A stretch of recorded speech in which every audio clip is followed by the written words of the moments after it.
దేవుని పరిశుద్ధ నామమునకు మహిమ కలుగునుగాక.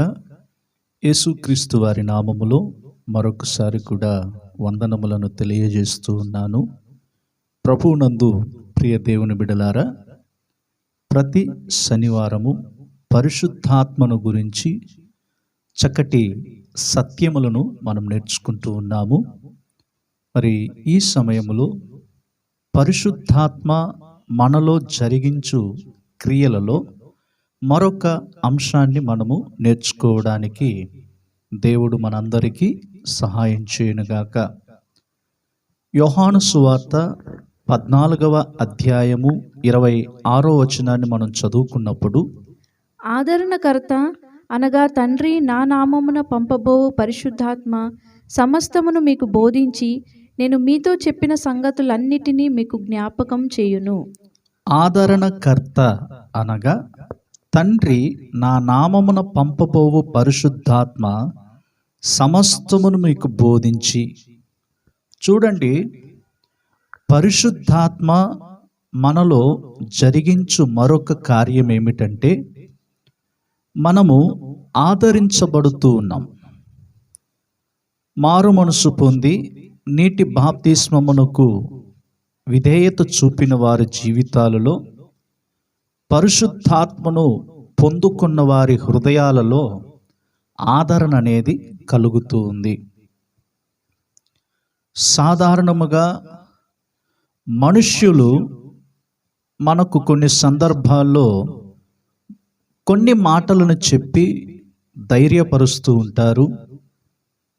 అధైర్యములో ఉన్న ప్రజలను చూసి ధైర్యపరిచే మాటలను చెప్పుచు వారి హృదయాలలో ఉన్న కలవరాలను తొలగించాలని చెప్పి ప్రయత్నం చేస్తూ ఉంటారు. అది ఎంతవరకంటే కొంతవరకే వారిని ఆదరించగలరు, కానీ నిత్యము ఆదరించబడాలంటే దేవుని వాక్యము ద్వారాగా ఆదరించబడుతున్నాము. అలాగే పరిశుద్ధాత్మ ద్వారా మనము ఆదరించబడుతూ ఉన్నాము. నా ప్రియ దేవుని బిడలారా, పరిశుద్ధాత్మకు మరొక పేరేంటంటే ఆదరణకర్త అని చెప్పబడుతూ ఉన్నది. ఆదరణ లేని వారందరికీ ఆదరణ అనేది కలుగు చేస్తూ ఉన్నాడు. మరి దేవుని బిడలమైనటువంటి మన జీవితాలలో కొన్ని సమయాలలో ఆదరణ లేకుండా ఉన్నప్పుడు, పరిశుద్ధాత్మ చేత మనము నింపబడుతూ ఉన్నప్పుడు, అన్య భాషలు మనం మాట్లాడుతూ ఉన్నప్పుడు, వ్యక్తిగత జీవితంలో మనము క్షేమాభివృద్ధి పొందుకుని వారముగా ఉన్నాం. కనుకనే వ్యక్తిగతముగా దేవుని సన్నిధిలో ఎవరైతే పరిశుద్ధాత్మ చేత నింపబడుతూ అన్య భాషలు మాట్లాడుచు, అలాంటి వారి హృదయాలలో నెమ్మది కలుగుతుంది, విశ్రాంతి కలుగుతుంది, సమాధానం కలుగుతుంది. వారందరూ కూడా ఆదరించబడుతూ ఉన్నారు. మరి నా జీవితంలో కూడా పరిశుద్ధాత్మ చేత నింపబడుతూ ఉన్నప్పుడు, అన్య భాషలో మాట్లాడుచూ ఉన్నప్పుడు వ్యక్తిగతంగా నేను ఆదరించబడుతూ ఉన్నాను. దేవుని వాక్యము చేత ఆదరించబడుతున్నప్పటికీ అదే సమయంలో పరిశుద్ధాత్మ చేత ఆదరించబడుతూ ఉన్నాం. కనుక ఇక్కడ చెప్పబడినటువంటి ఈ మాటలలో మనము గమనించినట్లయితే, ఆదరణకర్త అనగా తండ్రి నా నామమున పంపబోవు పరిశుద్ధాత్మ సమస్తమును మీకు బోధించి. ఈ ఆదరణకర్త చేసే పని ఏంటంటే సమస్తమును మనకు బోధించుచూ ఉన్నాడు. సర్వసత్యములోనికి మనల్ని నడిపించుచూ ఉన్నాడు. మరి సర్వసత్యములోనికి మనల్ని నడిపించుచున్న ఈ ఆదరణకర్త మన హృదయములలో నివాసము చేస్తూ ఉన్నప్పుడు మనము సర్వసత్యములోనికి ముందుకు వెళ్ళుచూ ఉన్నాం. అనగా సర్వసత్యమును నేర్చుకోగలుగుతూ ఉన్నాం. సత్య స్వరూపి అయిన ఆత్మ మనలోనికి వచ్చినప్పుడు సర్వసత్యములోనికి నడిపించబడుతూ ఉన్నాము. సమస్తమును మనకు బోధించబడుతూ ఉన్నది. నేను మీతో చెప్పిన సంగతులన్నిటినీ మీకు జ్ఞాపకము చేయునని చెప్పి ఇక్కడ చెప్పబడుతూ ఉన్నది. కనుకనే లూకాసు వార్త 24వ అధ్యాయము 8వ వచనములో వారు ఆయన సంగతులను జ్ఞాపకము చేసుకునిరి అని చెప్పబడుతూ ఉన్నది. యేసు ప్రభు వారు చెప్పిన సంగతులన్నిటిని కూడా వారు జ్ఞాపకం చేసుకోవడానికి ఒక అవకాశం అనేది అక్కడ దొరికినట్లుగా మనం చూస్తూ ఉన్నాం.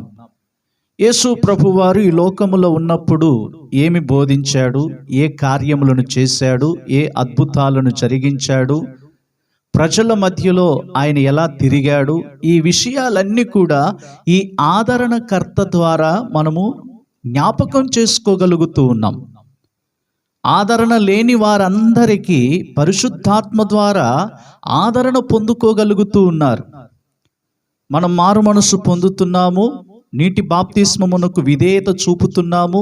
కానీ 3వ మెట్టైన పరిశుద్ధాత్మ పొందుకోవాలనే ఆసక్తి మనందరిలో కూడా కలిగి ఉండాలి.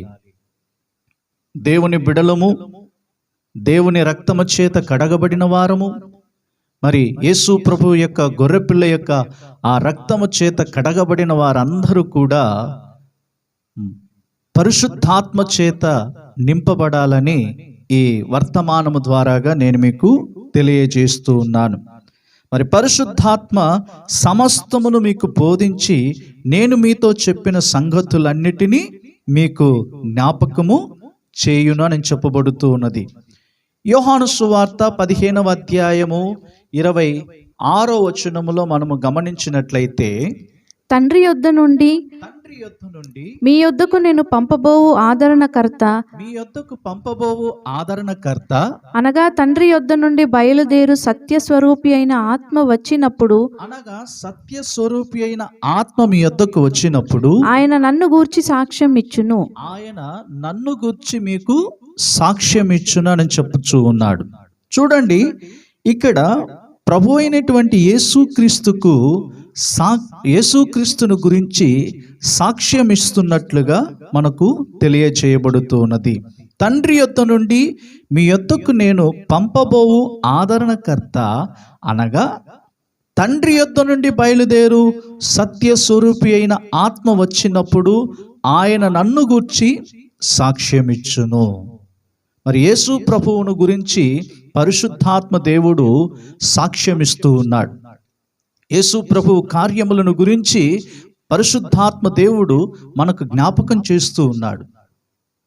అందుమూలముగా మనం పరిశుద్ధాత్మ చేత మనం నింపబడుతూ ఉన్నప్పుడు, అన్య భాషలు మనం మాట్లాడుతూ ఉన్నప్పుడు మన ఆధ్యాత్మిక జీవితాలన్నీ కూడా క్షేమకరముగాను, నెమ్మదిగాను, సమాధానముగాను, విశ్రాంతిని పొందుకొని ఆదరణతో మనము ఈ భూమి మీద మన జీవితములను కొనసాగించగలుగుతూ ఉన్నాము.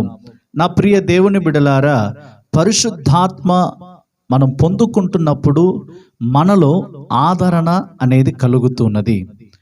కనుకనే ఇక్కడ చెప్పబడుతున్నటువంటి ఈ మాటలలో 27వ వచనంలో మనం గమనించినట్లయితే, మీరు మొదటి నుండి నా యొద్ద ఉన్నవారు గనుక మీరును సాక్ష్యమిత్తురు అని చెప్పుచూ ఉన్నాడు.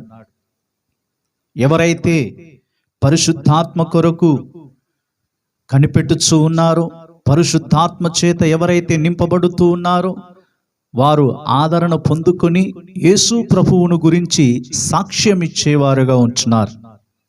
నా ప్రియ దేవుని బిడలారా, పరిశుద్ధాత్మ ఒకవేళ ఇంకా పొందుకోలేకపోతే పరిశుద్ధాత్మను పొందుకోవడానికి ఆసక్తిని చూపండి. మారు మనసు పొంది ఉండవచ్చు, నీటి బాప్తిస్మము తీసుకుని ఉండవచ్చు. ఇంకను మీరు పరిశుద్ధాత్మ యొక్క అనుభవంలోనికి రాకపోతే మనుషులు ఒకవేళ మిమ్మల్ని ఆదరించగలరేమో, కానీ నిత్య ఆదరణ అనేది దేవుని ఆత్మ మూలముగా మనము పొందుకునే వారముగా ఉంటున్నాం. దేవుని ఆత్మ మనలను బలపరుచుచూ ఉన్నది. మరి పరిశుద్ధాత్మ చేత మనం నింపబడుతున్నప్పుడు మన కలవరాలన్నీ కూడా తొలగిపోయి నిత్య సమాధానం అనేది మన హృదయములలో ఏలుబడి చేస్తూ ఉన్నది. కనుకనే భక్తుల యొక్క జీవితాలలో వ్యక్తిగతముగా దేవుని సన్నిధిలో పరిశుద్ధాత్మ చేత నింపబడుతూ అన్య భాషలు మాట్లాడుచు వారి హృదయాలలో నిత్య సమాధానమును పొందుకునే వ్యక్తులుగా ఉన్న ఆ భక్తుల యొక్క జీవితాలను మన ముందు మాదిరిగా ఉంచబడ్డాయి. మరి ఈ రోజుల్లో మనం ఏ విధంగా దేవుని సన్నిధిలో వ్యక్తిగతముగా పరిశుద్ధాత్మ చేత మనం నింపబడగలుగుతూ ఉన్నాం? ఈ రోజుల్లో పరిశుద్ధాత్మతో నింపబడుతున్న వ్యక్తులను చూసి పరిహాసము చేసేవారుగా చాలా మందిని మనం చూస్తూ ఉన్నాం. నా ప్రియ దేవుని బిడలారా, పరిశుద్ధాత్మ చేత మనం ఎప్పుడైతే నింపబడుతున్నామో, అన్య భాషలు మనం ఎప్పుడైతే మాట్లాడగలుగుతూ ఉన్నామో, మన హృదయాలలో కలవరాలన్నీ కూడా తొలగిపోయి నిత్య ఆదరణ అనేది పొందుకోగలుగుతూ ఉన్నాము. మరి నేను పొందుకోగలిగాను, నిత్య ఆదరణ చేత నేను నింపబడుతూ ఉన్నాను. మరి మీ జీవితాలు మీరు ఎలాగ నిత్య ఆదరణ అనేది పొందుకోగలుగుతూ ఉన్నారా? లేకుంటే హృదయములలో కలవరములతో ఉన్నారా? హృదయములలో అధైర్యం అనేది మీలో ఉన్నదా? యేసు ప్రభు వారు చెప్పారు, మీ హృదయములను కలవరపడనీయకుడి అని చెప్పాడు. లోకములు ఇవన్నీ కూడా జరుగును, అయినను మీరు ధైర్యము తెచ్చుకుని మీ హృదయములను కలవరపడనీయకుడి అని చెప్పిన ఆ మాటలను పరిశుద్ధాత్మ దేవుడు మనకు ఈ సమయంలో జ్ఞాపకం చేస్తూ ఉన్నాడు. కనుక యెషయా గ్రంథము 28వ అధ్యాయము 11-12 వచనములను మనము గమనించినట్లయితే, నిజమే, అలసిన వానికి నెమ్మది కలుగజేయుడి, ఇదే నెమ్మది, ఇదే విశ్రాంతి అని చెప్పినవాడు నత్తివారి పెదవుల చేతను అన్య భాషలతోనూ ఈ జనులతో మాట్లాడుచున్నాడు. నత్తివాని చేతను అన్య భాషలతో దేవుడు మాట్లాడుచూ ఉన్నాడు. కనుక నా ప్రియ దేవుని బిడలారా, ఇక్కడ చెప్పబడుతున్నటువంటి ఈ మాటలలో ఇదే నెమ్మది, ఇదే సమాధానము, ఇదే విశ్రాంతిని మనకు కలుగు చేయబడుతున్న ఈ పరిశుద్ధాత్మను పొందుకోవాలని దేవుని వాక్యము మనకు బయలుపరుచుచూ ఉన్నది. మరి సమాధానము, నెమ్మది, విశ్రాంతి మనం అనుభవించాలంటే పరిశుద్ధాత్మ చేత మనం నింపబడుతూ ఉండాలి.